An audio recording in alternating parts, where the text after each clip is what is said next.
Session को। और जब हम बात करते हैं ऑब्जेक्शन हैंडलिंग का, ऑब्जेक्शन हमारे सामने आते कहाँ पे हैं? तो ऑब्जेक्शन आते हैं हमारे सामने हमारे प्रोफेशन में, जो है द प्रोफेशन ऑफ सेल, क्योंकि कीवा इंडस्ट्री के अंदर आप सब सेल्स में हैं, आप सब सेल्स करते हैं। और जब हम सेल्स करते हैं तो हमें थोड़ा समझना पड़ेगा कि सेल्स क्या होती है, उस सेल्स का प्रोसेस क्या है, क्योंकि उसी में आता है हमारे सामने ऑब्जेक्शन हैंडलिंग। और इसी प्रकार से अगर हम समझें सेल्स की प्रोसेस को, सेल का प्रोसेस क्या होता है, तो ये है 7 स्टेप सेल प्रोसेस। इसमें सबसे पहला स्टेप जो हमारे सामने आता है वो आता है लिस्ट मेकिंग और प्रोस्पेक्टिंग। यानी सबसे पहले आप क्या करते हैं, आप अपनी लिस्ट बनाते हैं, लिस्ट बना के आप लोगों को करते हैं इनविटेशन या प्रोस्पेक्टिंग। और उसमें दूसरा पॉइंट आता है क्वालिफाइंग, यानी आप अपनी लिस्ट को करते हैं क्वालिफाई। पहले मैं किससे बात करूंगा, किससे मीटिंग करूंगा, एज पर ओवर लिस्ट, चाहे वो हमारा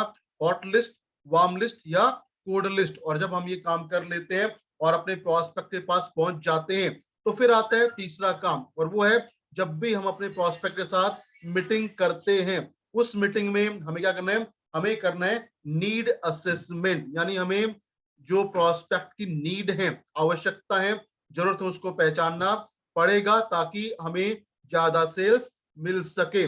और जब हम नीड को पहचान लेते हैं, नीड को हम आइडेंटिफाई कर लेते हैं, फिर आता है चौथा पॉइंट, और वो है हमारी सेल्स पिच या प्रोडक्ट का डेमो। जैसा हम आमतौर पे करते हैं, जो लोगों से मिलते हैं तो हम डेमो दिखाते हैं, केएमडी का, सीटीएमडी का, एंटी पोल्यूशन ड्रॉप का, पंचतुलसी का, साबुन का, ये सब क्या है, ये सब है हमारा सेल्स पिच या प्रोडक्ट डेमो। और जब हम अपना प्रोडक्ट डेमो दिखा देते हैं, फिर आता है हमारा प्रपोजल। प्रपोजल मतलब हमारा बिजनेस प्लान। और जब हम प्लान खत्म कर देते हैं, तो आती है हमारे सामने हमारे प्रोस्पेक्ट की तरफ से बहुत सारे ऑब्जेक्शन, बहुत सारे सवाल। और उन सवालों को अगर हम समझ के उनका बेहतर जवाब दे पाते हैं, अगर हमारे अपने प्रोस्पेक्ट के ऑब्जेक्शन को बेहतर हैंडल करके उनको कन्विंस कर पाते हैं, तो उससे मिलता है हमें ज्यादा क्लोजिंग। और जब क्लोजिंग हो जाता है तो क्या करें, क्लोजिंग हो जाने के बाद भी अपने कस्टमर को, डिस्ट्रीब्यूटर को लगातार आप फॉलो अप दें, उससे आप नए रेफरेंस लें ताकि आपका लिस्ट लगातार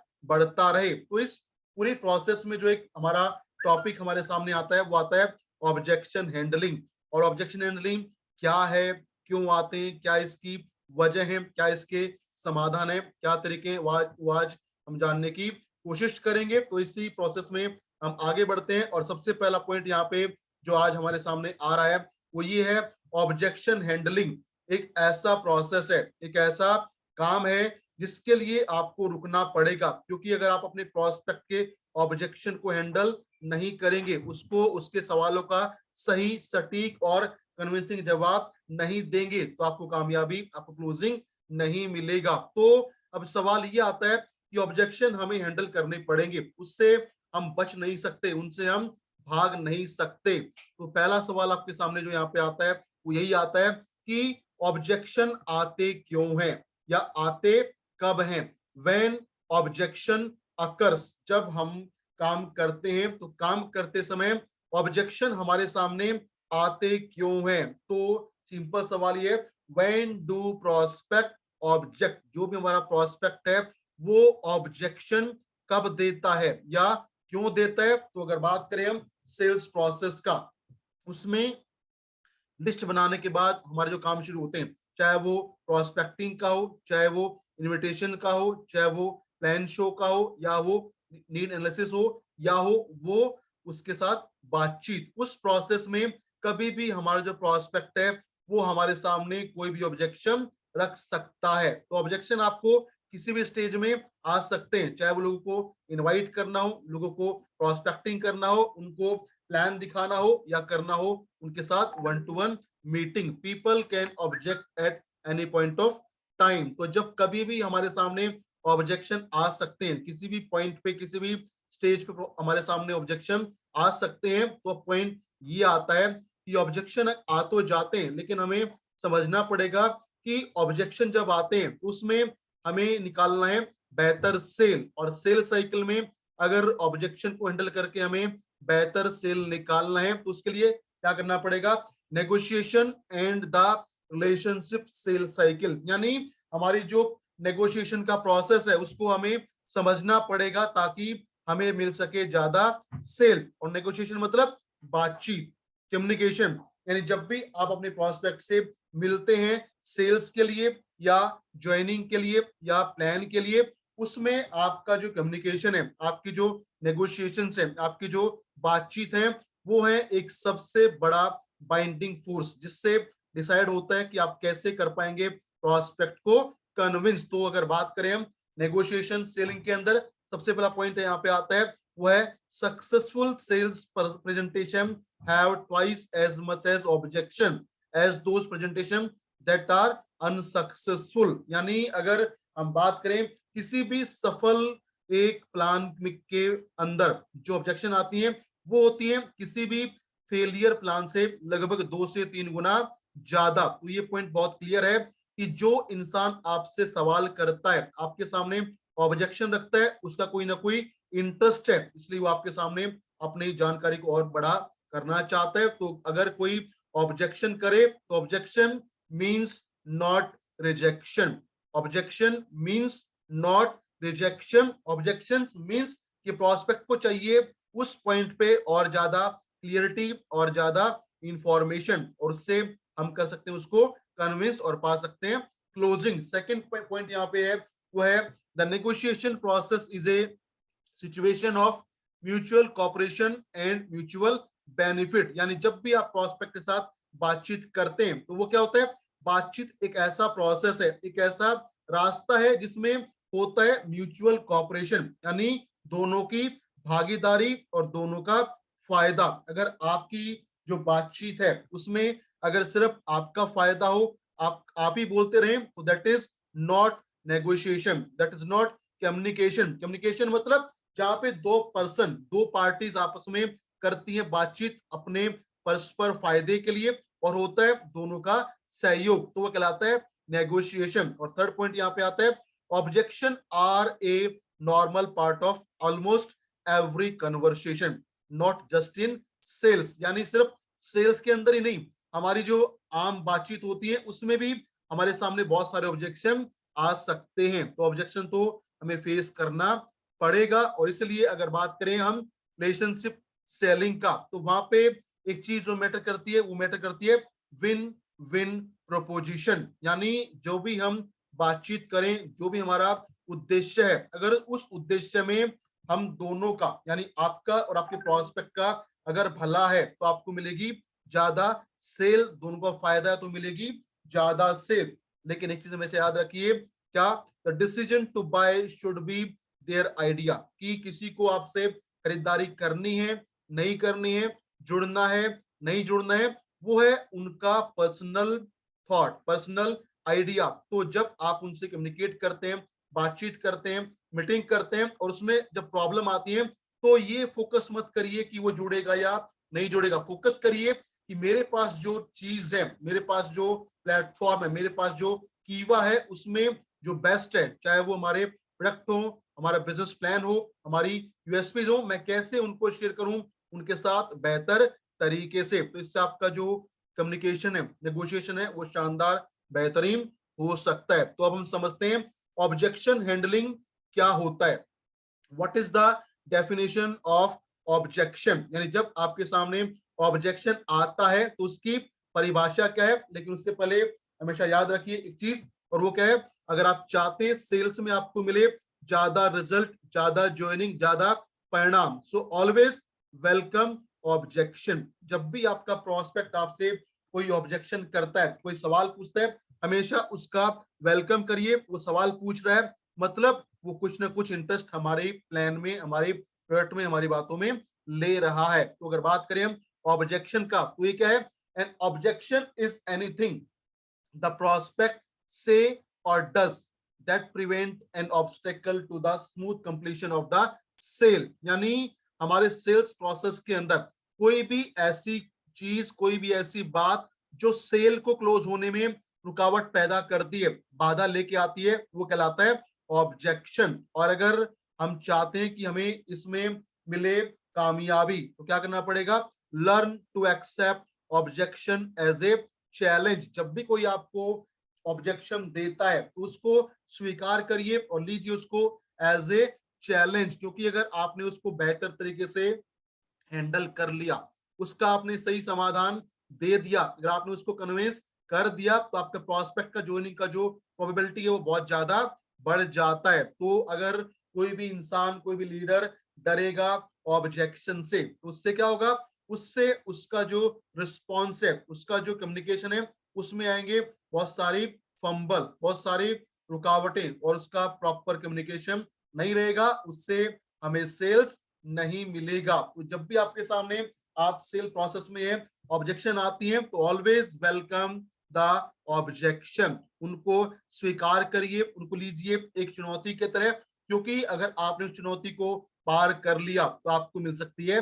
सेल। लेकिन अगर आप उससे डरेंगे, उससे भागेंगे, तो आपका जो कॉन्फिडेंस है वो लूज होगा और आपको सेल्स भी नहीं मिलेगी। तो ये है ऑब्जेक्शन। अब हम आगे बढ़ते हैं और नेक्स्ट पॉइंट जो यहाँ पे आता है, वाई प्रोस्पेक्ट ऑफर रेजिस्टेंस, यानी जब हम सेल्स प्रोसेस में होते हैं तो हमारे सामने जो प्रोस्पेक्ट है उसके ऑब्जेक्शन क्यों आते हैं, या वो क्यों पैदा करता है रुकावटें, क्यों उसके मन में आते हैं सवाल। तो इसका जो पहला रीजन है वो है साइकोलॉजिकल रीजन, यानी इसके होते हैं कुछ मनोवैज्ञानिक कारण। इसमें सबसे पहला जो कारण है वो है डिसलाइकिंग डिसीजन मेकिंग, यानी हो सकता है कि उस प्रोस्पेक्ट को डिसीजन लेने की जो क्षमता है वो बेहतर ना हो और वो डिसीजन लेना पसंद ना करता हो, इसलिए वो करता है objection. Second is prefer old habit, यानी अगर कोई भी इंसान चाहता है कि मैं जैसा हूं वैसा ही बना रहूं, तो भी हमारे सामने आती है सेल्स में बहुत सारे ऑब्जेक्शन या बहुत सारे रेजिस्टेंस। तीसरा पॉइंट है reluctant to give up something old for something new, यानी आप उसके पास गए हैं उसको कुछ नया, कुछ बेहतर देने के लिए, लेकिन कुछ लोग ऐसे होते हैं जो नई चीज को स्वीकार नहीं करते, उनको लगता है बदलाव से डर, तो वो भी आपके सामने पैदा कर सकते हैं बहुत सारे रेजिस्टेंस, बहुत सारे ऑब्जेक्शन। चौथा इसमें जो पॉइंट है वो है unpleasant past association with you, your company और इन एनी अदर कंपनी, यानी किसी इंसान से जिससे आप मिलने गए हैं उसका आपके साथ, कंपनी के साथ या किसी और कंपनी में जो पुराना एसोसिएशन है, जो पुरानी भागीदारी है, पुराना जो समय है, उसमें अगर उसके साथ कुछ गलत हुआ होगा या उसके जो माइंडसेट है उन चीजों को लेके वो गलत होता है, तो भी हमारे सामने आते हैं बहुत सारे objection. And fifth one is resistance to domination, यानी वो क्या पैदा करता है, वो पैदा करता है रुकावट, किसमें, डोमिनेशन में, क्योंकि जब आप उसके पास जाते हैं तो आप उसको दिखाते हैं कि अगर आप हमारे साथ मिलकर काम करेंगे तो मिलके हम कुछ बेहतर कर सकते हैं। लेकिन कुछ लोग क्या करते हैं, कुछ लोग इसको लेते हैं अदरवाइज, उनको लगता है कि आप उसके पास आए उसको डोमिनेशन दिखाने के लिए, उसके ऊपर बड़ा बनने के लिए, तो इससे भी लोग कर देते हैं रेजिस्टेंस, और ये आता है because of ego problem. Ego आएगा तो आएगा रेजिस्टेंस टू डोमिनेशन। और इसमें जो छठा पॉइंट है वो है perceived threat to self image, ये एक बहुत बड़ा फैक्टर है जिससे आपने हमारे सामने बहुत सारी चुनौतियां, बहुत सारी रुकावटें, बहुत सारे ऑब्जेक्शन, और वो क्या है, perceived threat to self image, यानी बहुत सारे लोग क्या होता है वो अपने अंदर ये मान लेते हैं कि मुझे कामयाबी नहीं मिलेगी, मैं इस लायक नहीं हूं। तो जब आप उनसे मीटिंग करते हैं, मुलाकात करते हैं, बातचीत करते हैं, उनको बताते हैं कीवा के बारे में, तो उनको अच्छा तो लगता है, लेकिन उनकी जो माइंडसेट है, उनका जो एटीट्यूड है, उसमें उन्होंने मान लिया है कि मुझे कामयाबी नहीं मिलेगी, मैं ये डिजर्व नहीं करता, इसलिए वो क्या करते हैं, वो लेके आते हैं बहुत सारे रुकावटें, बहुत सारे रेजिस्टेंस या बहुत सारे ऑब्जेक्शन। तो ये है प्रोस्पेक्ट के ऑब्जेक्शन आने का साइकोलॉजिकल रीजन, यानी कि मनोवैज्ञानिक कारण। और अगर बात करें हम सेकंड फैक्टर का, तो वो है लॉजिकल रीजन, यानी कुछ ऐसे कारण होते हैं जो वाकई में होते हैं जेन्युइन, जो पैदा करते हैं ऑब्जेक्शन, जो पैदा करते हैं रेजिस्टेंस। तो वो लॉजिकल रीजन क्या है, लॉजिकल रीजन में जो सबसे पहला पॉइंट आता है वो आता है ऑल और part of presentation was misunderstood, यानी आपने जो डेमो दिखाया, आपने जो प्लान दिखाया, उस डेमो में, प्लान में या तो सब कुछ या कोई पार्ट ऐसा होता है जो प्रोस्पेक्ट को समझ में नहीं आता या वो उसको समझ लेता है गलत, और इसलिए वो क्या करता है, वो देता है आपको बहुत सारे objection. Second part point is prospect is not convinced, यानी आपने पूरी ईमानदारी से, पूरी शिद्दत से, मेहनत से उसके साथ आपने बातचीत किया, आपने उसको डेमो दिखाया, प्लान दिखाया, लेकिन फिर भी अगर वो संतुष्ट नहीं होता है तो वो पैदा करता है बहुत सारी रुकावटें, बहुत सारे ऑब्जेक्शन उसके पास आ जाते हैं, क्योंकि आपकी बातों से वो संतुष्ट नहीं हुआ है। Third point is hidden reason, यानी कि छुपा हुआ कारण। और ये क्या होता है, हर इंसान के कुछ ना कुछ पर्सनल रीजंस होते हैं जो शायद आपको, वो आपके साथ शेयर ना करे, वो आपको उनको रीजन को ना बताए, तो पर्सनल रीजन भी कई बार बनते हैं रेजिस्टेंस का या ऑब्जेक्शन का कारण। और चौथा पॉइंट यहाँ पे आता है, वो आता है your product offering does not fit the prospect need, यानी हमने अपने कस्टमर को, अपने प्रोस्पेक्ट को जो डेमो दिखाया है, जो प्रोडक्ट के बारे में बात किया है, या जो प्लान बताया है, शायद उससे उसकी हेल्प ना हो, तो उसको लगता है कि इनसे मेरी जो प्रॉब्लम का समाधान नहीं होगा, तो वो भी आपके सामने पैदा करता है बहुत सारे सवाल, बहुत सारे ऑब्जेक्शन। तो हमेशा याद रखिए एक बात को, क्या, not all sales presentation end with a sale, यानी हमारी सारी जो मीटिंग्स होती हैं उसमें हमें सब में सेल नहीं मिलेगा। बहुत सारे लोग हमें ना बोलेंगे, और इसके लिए आपने बहुत शानदार लाइन सुना होगा, SW फॉर्मूला, जितेंद्र जी ने आपको बताया था, some will not, so what, start working, some will, some will not, so what, start working, यानी कोई करेगा, कोई नहीं करेगा, तो आपको क्या फर्क पड़ता है, आप लगातार करते रहिए, क्योंकि आप टिके रहेंगे, करते रहेंगे, तो आपको कामयाबी, परिणाम मिलता रहेगा। तो आगे हम बढ़ते हैं इसी के साथ और समझते हैं ऑब्जेक्शन हैंडलिंग को।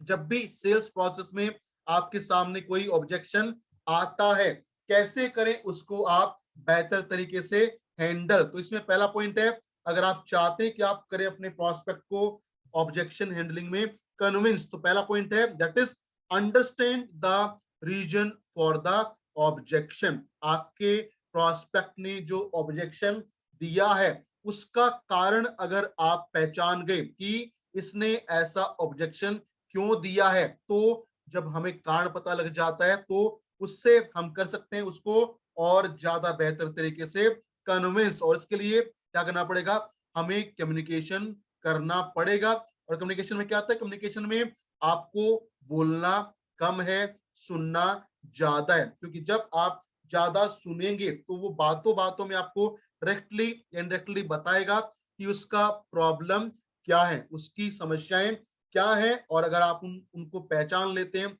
समझ लेते हैं, तो you can give him the solution. लेकिन उसके लिए हमें समझना पड़ेगा, और समझने के लिए हमें उसको ध्यान से सुनना पड़ेगा। सेकंड पॉइंट आता है, जब आप ऑब्जेक्शन को समझ लेते हैं, उसके छुपे कारण को जान लेते हैं, तो क्या करें, प्रोवाइड ए सॉल्यूशन, उसको दीजिए उसके प्रॉब्लम का, ऑब्जेक्शन का समाधान। और इसके लिए हमें अपने आप को लगातार इंप्रूव करना पड़ेगा, क्योंकि जब हम फील्ड में जाते हैं, लोगों से मिलते हैं, तो हमारे सामने आते हैं अलग अलग प्रकार के ऑब्जेक्शन, और जब आप उनको हैंडल करते हैं, फेस करते हैं, तो उससे क्या होता है, उससे आपका जो ऑब्जेक्शन हैंडलिंग है वो और बेहतर, और शानदार, और बेहतरीन हो जाता है। तो कोई भी चीज, चाहे वो कोई भी चीज हो, अगर उसमें हमें बेहतर बनना है तो हमें क्या करना पड़ेगा, उसके लिए हमें उसका प्रैक्टिस करना पड़ेगा और अपने एक्सपीरियंस को बढ़ाना पड़ेगा। तो ऑब्जेक्शन हैंडलिंग को अगर बेहतर करना है तो क्या करना पड़ेगा, ज्यादा ऑब्जेक्शन फेस करना पड़ेगा, ताकि उनसे हम सीख सकें कि कैसे दें हम अपने प्रोस्पेक्ट को समाधान। Because experience is the biggest thing. जब हमें अपने काम का अनुभव हो जाता है, हमें पता लग जाता है कि प्रोस्पेक्ट जो ऑब्जेक्शन देता है कैसे करें हम उनका समाधान, तो उससे हमारा जो परफॉर्मेंस है, ज्वाइनिंग है, सेल्स है, बढ़ जाता है, और हम देते हैं अपने प्रोस्पेक्ट को शानदार सॉल्यूशन, शानदार समाधान, यानी शानदार ऑब्जेक्शन हैंडलिंग। लेकिन जब आप उसको समाधान दे देते हैं तो वहां पे रुकना नहीं है, क्या करना है, तीसरा पॉइंट है, confirm the objection has been handled, यानी जब आपने अपने प्रोस्पेक्ट के सवाल का बेहतर जवाब दे दिया, उसको संतुष्ट कर दिया, फिर भी आप उससे पूछिए कि मैंने आपको जो बताया है क्या आप इन बातों से कन्विंस हैं या नहीं है, एग्री करते हैं या नहीं करते हैं। अगर आप ऐसा पूछेंगे तो क्या होगा, अगर कुछ उसके डाउट बचे होंगे तो आपको बता देगा, लेकिन अगर आपने नहीं पूछा तो आपको लगेगा कि मैंने बेहतर रिस्पॉन्स कर दिया, लेकिन उसके कुछ डाउट होंगे जो शायद रह गए। So confirm the objection has been handled. और चौथा पॉइंट, ये बहुत क्रूशियल है, ये आप पहले भी कर सकते हैं, वो क्या है, plan for objection in the advance. और ये आएगा हमारे एक्सपीरियंस से, हमारी वर्किंग से।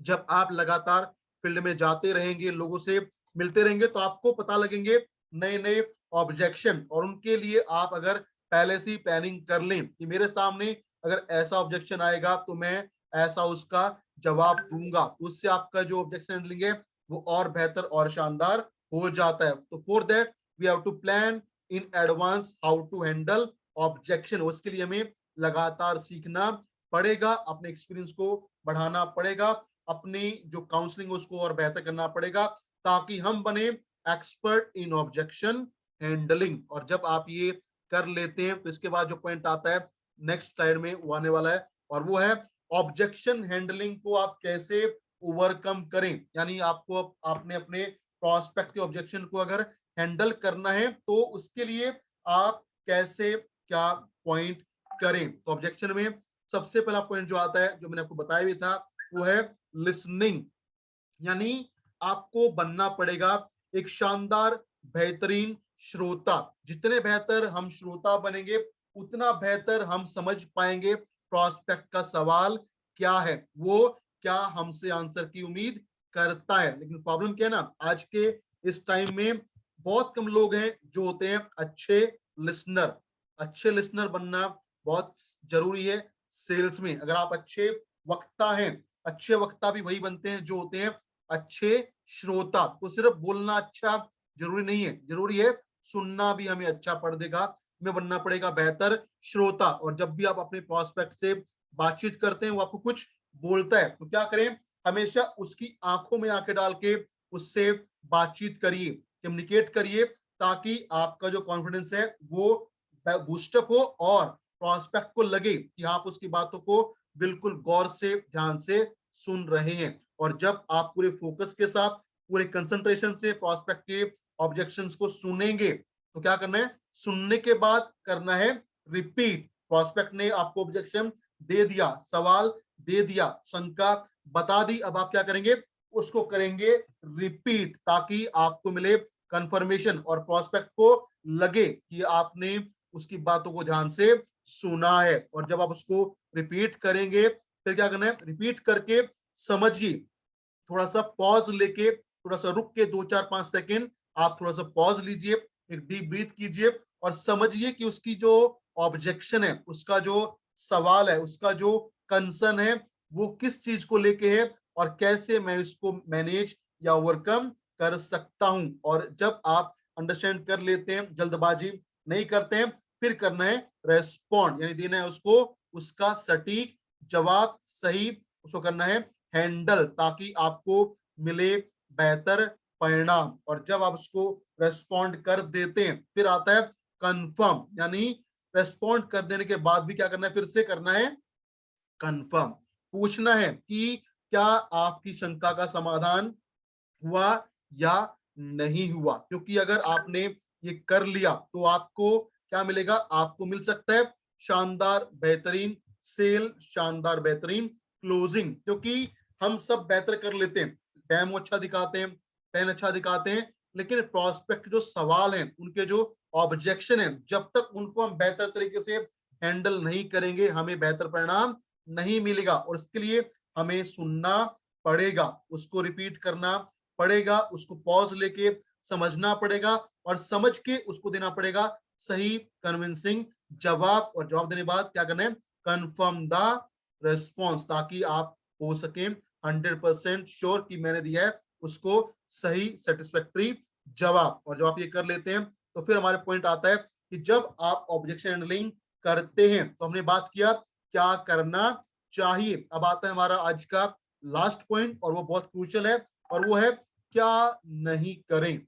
जब भी आप करते हैं ऑब्जेक्शन हैंडलिंग, उस ऑब्जेक्शन हैंडलिंग में आपको क्या चीज नहीं करना चाहिए, किन चीज से आपको बचना चाहिए। इसमें पहला पॉइंट है आर्ग्यूमेंट या आर्ग्यू। अपने प्रोस्पेक्ट के साथ कभी भी आप बहस मत कीजिए। उसका हमारा काम है उसको बताना, उसके सवालों का शालीनता से जवाब। लेकिन अगर आर्ग्यूमेंट करेंगे, बहस करेंगे, तो उससे हमारा जो रिलेशनशिप है वो प्रभावित हो सकता है। और सेल्स में मैटर करता है relationship. So don't argue with your prospect. अपने प्रोस्पेक्ट से कभी भी बहस मत कीजिए। Don't keep on talking. जैसे मैंने आपको बताया भी था कि अगर आप ऑब्जेक्शन हैंडलिंग कर रहे हैं या कुछ भी कर रहे हैं, उसमें हमें सिर्फ बोलना नहीं है, हमें ज्यादा सुनना है, कम बोलना है। लेकिन कुछ लोग ऐसे होते हैं, जब वो ऑब्जेक्शन हैंडल करते हैं वो सिर्फ बोलते रहते हैं, बोलते रहते हैं, बोलते रहते हैं। उनको लगता है कि अगर मैं ज्यादा बोलूंगा तो मुझे मिलेगा ज्यादा रेस्पॉन्स। ऐसा नहीं होता। हमारा काम है ज्यादा ना बोल के कम पॉइंट में, कम बातों में देना उसको सही सटीक जवाब। सो कि डोंट कीप ऑन टॉकिंग। बात करिए हमेशा, कम सुनिए ज्यादा। थर्ड पॉइंट इज कभी भी अपने प्रोस्पेक्ट को प्रेशराइज मत कीजिए। ये डिसीजन उसका है, लाइफ उसकी है, जिंदगी उसकी है। वो खरीदना चाहता है, जो नहीं होना चाहता है, ये है उसका personal choice. Don't pressurise anybody. क्योंकि जब आप किसी को प्रेशराइज करते हैं तो क्या लगता है, उसको लगता है कि आपको है उसकी बहुत ज्यादा जरूरत। तो डोंट प्रेशराइज एनीवन। और चौथा पॉइंट है वो है डोंट लूज योर टेम्पर। कभी भी अपने जो टेम्पर है उसको आप खत्म मत होने दीजिए। हमेशा रहिए पेशेंस। जब तक हमारे अंदर धैर्य रहेगा तो हम सेल्स फील्ड में बेहतर करते रहेंगे। क्योंकि जब आप लोगों से मिलते हैं, आप बहुत प्रयास करते हैं, बहुत एफर्ट करते हैं, फिर भी आपको अगर मन मुताबिक परिणाम ना मिले तो ये है नॉर्मल सेल प्रोसेस। उसमें कभी भी आपको अपने जो टेम्पर है, आपका जो धैर्य है, उसको खोना नहीं है। Always remain patient, always remain humble. Don't argue with your prospect. Don't pressurize him for buying, for joining, and don't keep on talking. Be a active, good listener. तो ये था हमारा आज का टॉपिक, जहां पे हमने थोड़ा सा समझा ऑब्जेक्शन हैंडलिंग क्या होता है और कैसे हम उसको कर सकते हैं बेहतर तरीके से हैंडल, क्या करना चाहिए और क्या नहीं करना चाहिए।